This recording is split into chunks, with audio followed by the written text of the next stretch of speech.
If you think going to a football game is intense, imagine stepping into the Roman Colosseum. No instant replays, no referees reviewing questionable calls. Just swords, blood, and a crowd screaming for someone to get torn apart, live. The Colosseum was the heart of entertainment in ancient Rome, a place where gladiators fought to the death, wild beasts were unleashed on defenseless prisoners, and public executions were part of the show. But don't get it twisted, the games weren't just about combat. They were a reflection of Roman society, its beliefs, its vices, and, of course, its insatiable thirst for spectacle. But this wasn't just a show. It was a carefully orchestrated event that blended politics, religion, and entertainment into a single, adrenaline-fueled experience. The games served as a tool of propaganda, a way to reinforce the power of Rome, and a means to remind its citizens of the brutal world they lived in. Every fight, every execution, and every spectacle held deep significance. So, who were these people in the stands?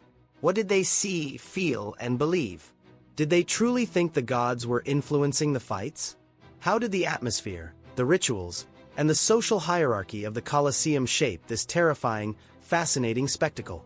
Buckle up, because today, we're taking a front-row seat to the most brutal sporting event in history. Hey Discovers, real quick before we dive back in, I've got a small favor to ask. If you love historical curiosities, epic battles, crazy mysteries, and mind-blowing stories that most people don't know about, then hit that subscribe button right now. That way, you won't miss any of our new videos and can keep uncovering insane facts every week. And of course, smash that like button. It really helps the channel grow and brings you even more awesome content. Alright, let's jump back into history. If you think modern sports fans are wild, imagine a stadium where the crowd was cheering for blood. In the Colosseum, every roar, every bet, and every thumbs down could seal a gladiator's fate. But who were these people filling the most infamous stadium in history? The elite and politicians. VIP seats with blood on the front row. Welcome to the Roman VIP section. If you were an emperor, senator, or a high-ranking noble, you had the best seats in the house. So close to the action that you could probably smell the fresh blood on the sand. And it wasn't just about entertainment. These powerful figures used the games for political advantage. They sponsored battles, handed out free bread, and kept the masses entertained so they wouldn't start questioning why Rome's government was a total mess. Oh, and guess who also had a reserved spot in the elite seats?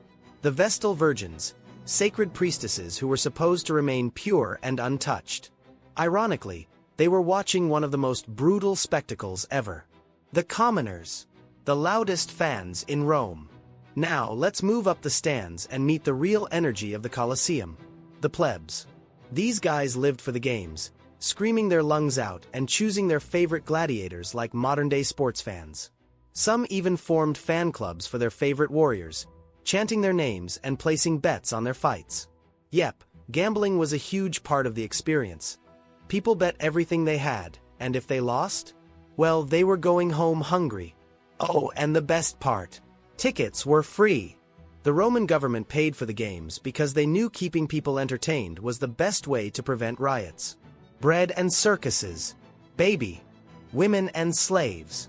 The second-class spectators. Now, if you thought getting bad seats at a concert was frustrating, try being a Roman woman at the Colosseum. Women were forced to sit in the nosebleed section, far away from the action.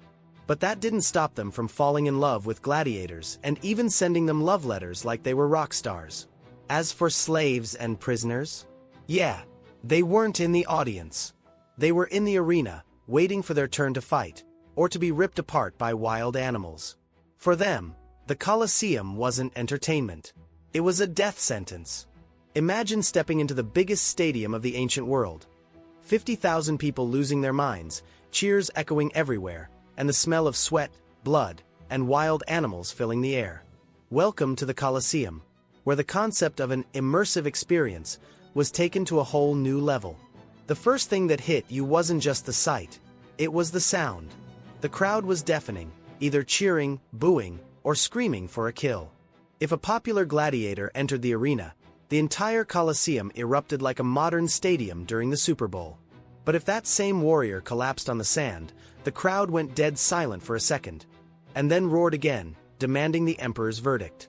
Feeling hungry in the middle of all that chaos? No worries. The Colosseum had its own food vendors, selling everything from roasted chickpeas to cheap wine, the fast food of ancient Rome. But fresh food? Forget it.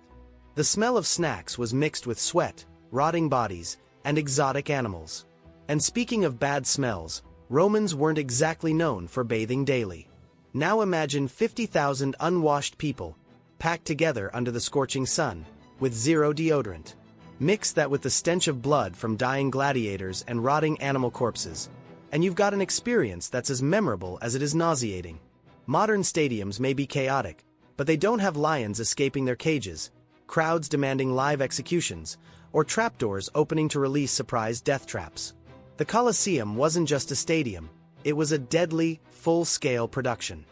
If you think sports rituals are weird today, wait until you hear about Roman superstitions at the Colosseum. For the Romans, the games weren't just about entertainment, they were a divine event. Every fight wasn't just about skill or strength, it was about fate, destiny, and the will of the gods. In their minds, the outcomes of battles weren't decided by the warriors themselves, but by supernatural forces beyond human control. The belief that the gods played a direct role in the games shaped everything, from how the events were planned to the way people reacted to victories and defeats. If the gods favored a gladiator, he would survive. If the gods were displeased, well, his blood would stain the sand. Before stepping into the arena, many gladiators performed religious rituals to seek divine favor. One of the most important deities they honored was Mars, the god of war. Before a fight, they would pray, burn incense, or even make small sacrifices in hopes of gaining his protection. Some gladiators were deeply superstitious and refused to fight if they believed they had received a bad omen. This could be anything from having a bad dream the night before to seeing an unlucky bird on the way to the arena. If a gladiator refused to fight, it wasn't just his problem. The event organizers and the audience, who had been eagerly waiting for bloodshed, wouldn't be happy. But it wasn't just the fighters who sought the gods' approval. The emperor, senators, and game organizers often consulted augurs, priests trained in interpreting divine will, to ensure that the games had the gods' blessing. If the omens were bad, the games could even be postponed, though this was rare. How Romans read their luck. The Romans believed that everything happening around them was a sign from the gods. And in the Colosseum, where life and death were on the line, people took these signs very seriously. Some common omens included: storm before the games, bad omen, perhaps the gods were displeased, a raven flying over the arena, a terrible sign, ravens were associated with death, a lion yawning before a fight. Some believed it meant disaster was coming, a priest tripping on the way to the games, definitely bad luck. Even during the fights, people looked for supernatural signs. If a gladiator stumbled unexpectedly or dropped his weapon at a crucial moment, some believed it was because the gods had abandoned him. And then came the final moment, the thumbs up or thumbs down. While the emperor had the final say, the crowd played a crucial role in deciding a gladiator's fate. If they believed he fought bravely, they might plead for his life. But if they thought he was weak or dishonorable, their chants could seal his doom. The Romans were basically an ancient conspiracy theory group chat. Everyone had their own interpretation of the signs. But in the Colosseum, those signs weren't just interesting debates. They were matters of life and death. Watching an event at the Colosseum wasn't just about seeing a fight. It was about experiencing a spectacle of life and death. It wasn't like going to a football game or a rock concert. It was far more brutal, intense, and, for the Romans, completely addictive. The crowd lived for every hit, every fall, and every final verdict. They cheered for their favorite warriors and booed those who disappointed them. Gladiators weren't just fighters. They were celebrities, underdogs, and tragic figures, each with their own fan following. Some were hailed as heroes, while others were nothing more than disposable pawns in a much bigger game of power and entertainment. But at its core, the Colosseum wasn't just a stadium, it was a symbol of Rome itself. It represented the empire's might, its control over the masses, and its insatiable appetite for violence as entertainment. Bread and circuses kept the people distracted, and the Colosseum was the perfect place to feed the empire's hunger for blood and spectacle. And let's be honest, has humanity really changed that much? We still crave brutal competitions, intense rivalries, and outrageous superstitions. The only difference?